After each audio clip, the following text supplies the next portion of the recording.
So most people look at Ethan now at working with Fortune 100 companies, being at the top end in that industry, and then jumping off and doing your own company.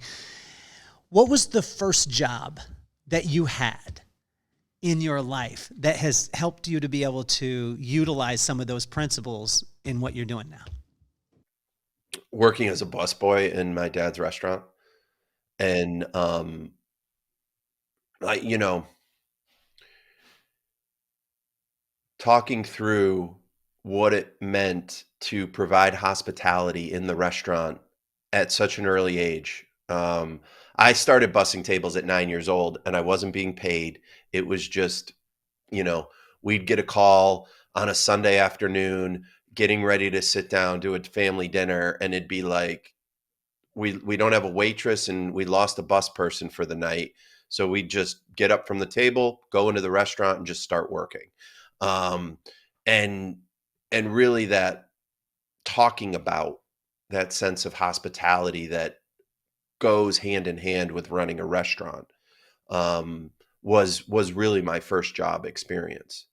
Well, when you look at those kind of things and you look at these executives, what are some of the blind spots that you see from your perspective that a lot of times they're not? Because sometimes people don't know what they don't know. And I mean, high level executives, obviously very, very bright individuals. They wouldn't, if not, they wouldn't be in those spots. But when you're talking about from an executive, assistant realm, what are a lot of them missing? Well, I think initially, and we run into this quite a bit with pro assisting. When you have a successful C-suite executive and or type A entrepreneur, um, 9 times out of 10 they're micromanagers, and you have to get over that hump of one trusting who you're partnering with to help you get more time back in your day.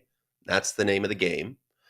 And two, understand that you're going to have to spend some of that time initially to train someone around how you want things done and what they can take off your plate. You and I talked the very first time.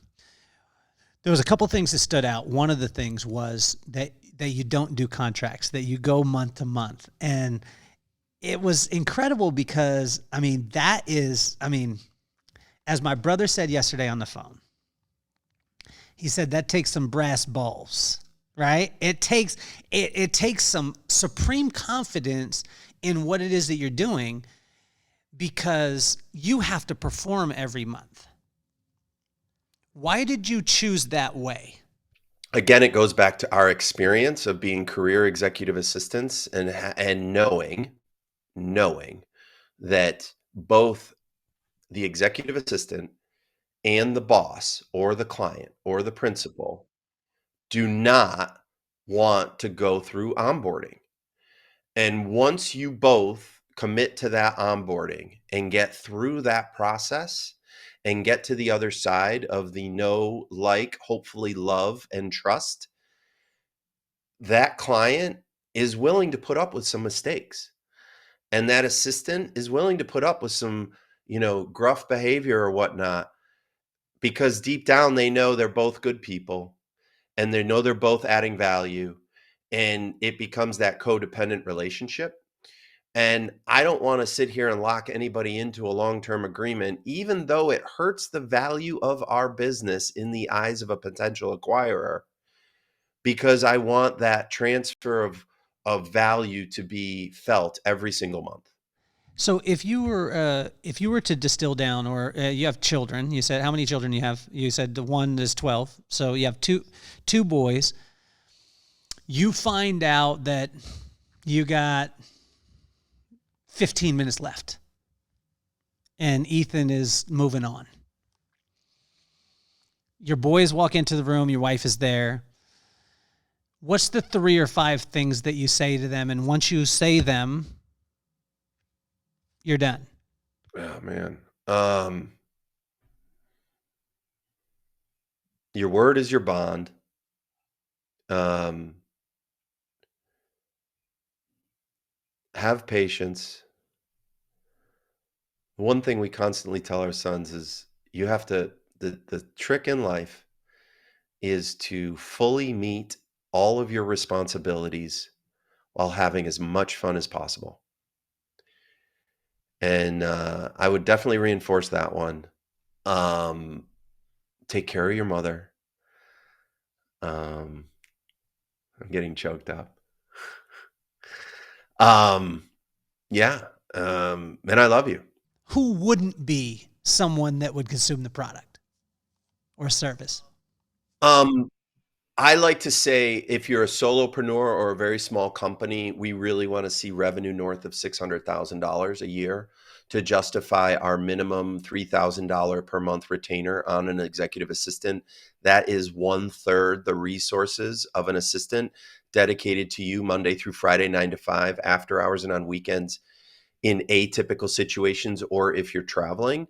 On the other end of that spectrum, if you're well north of that and you know, but yet your expectations are that you need someone looking at your calendar, able to pick up the phone at any moment, 9 to 5, you either need to pay us $9,000 a month for a full 3/3 executive assistant, or you need to hire someone full time. Other than that, we fall into that gap very nicely and allow for the flexibility to grow and contract should need be in that gap. But I wanted to take iconic people like you, and I wanted to show my kids that there's no idols in life, that there's just icons like Ethan Bowles of the world, president, own it, and co-founder. But there's icons like Ethan Bull, not idols to worship, but icons to be inspired by. And I wanted to do this show because I wanted my kids to see that the Ethan Bulls of the world are not superheroes. They're human beings, blood running through their veins, with phenomenal attitudes, incredible integrity, and great work ethic. So what advice would you have for Maddox and McKenna? And if you could use both their names, it would be awesome. Maddox, keep marching to that beat of your own drummer. That is where you're going to find gold. And it may not happen today, it may not happen tomorrow or next year, but I have a sense that imagination is part of that beat and it will talk to you. And so don't let growth and adulthood silence that. So listen to that. And for McKenna, I would say that um, acting and performing can be a very noble pursuit, but it can also be extremely difficult. So do it for the love of doing it and not for any external validation.